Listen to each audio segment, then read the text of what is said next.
13 जून 2025 सुबह के करीब 3 बजे 200 से ज्यादा इजरायली फाइटर जेट्स ईरान के एयर स्पेस में एंटर करते हैं।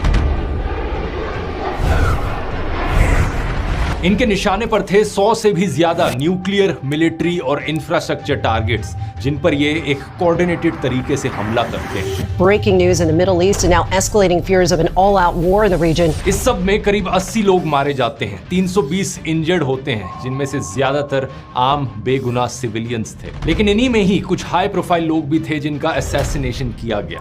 आर्म्ड फोर्सेस के chief of staff Mohammad Bagheri, IRGC के commander in chief Hossein Salami, Iran के न्यूक्लियर प्रोग्राम से जुड़े लोगों को खास तौर पर टारगेट किया गया। न्यूक्लियर साइंटिस्ट मोहम्मद मेहदी तेहरानची और फेरेदुन अब्बासी समेत 6 साइंटिस्ट को भी मार दिया जाता है। इजराइल इस पूरे ऑपरेशन को नाम देता है Operation Rising Lion. The strikes were part of Operation Rising Lion. Operation Rising Lion. Operation Rising Lion. इस पूरे मामले में अजीब चीज ये थी कि ईरान की तरफ से कोई प्रोवोकेशन नहीं किया गया था। हाँ, ये बात सच जरूर है कि इन दोनों देशों के बीच रिश्ते काफी लंबे समय से खराब रहे हैं। पिछले साल इन दोनों देशों के बीच में लड़ाई भी देखने को मिली थी, लेकिन इस स्पेसिफिक केस में ईरान ने कोई हमला नहीं किया था। बस अचानक से इजराइल एक दिन उठकर आया और बम बरसाने शुरू कर दिए। जब इजराइल से पूछा जाता है कि ऐसा क्यों किया, तो इजराइल के प्रधानमंत्री जवाब में कहते हैं सेल्फ डिफेंस के लिए किया। We have risen like lions to defend ourselves. ये कैसा सेल्फ डिफेंस जिसमें पहले खुद जाकर दूसरे पर हमला करो। वो कहते हैं कि उन्हें शक था कि ईरान न्यूक्लियर हथियार बनाने के बड़े करीब था।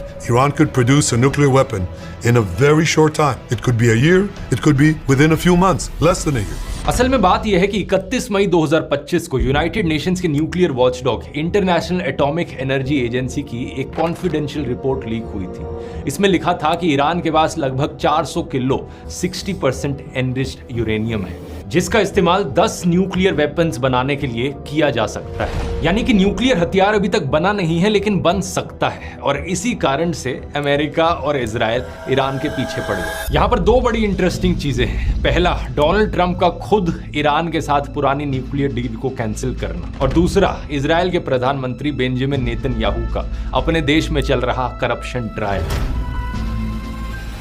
इन दोनों की आगे बात करते हैं, लेकिन पहले समझते हैं इस 12 दिन लंबी चली इस वॉर में एग्जैक्टली क्या हुआ और फिर इसके बाद सीज फायर कैसे देखने को मिला।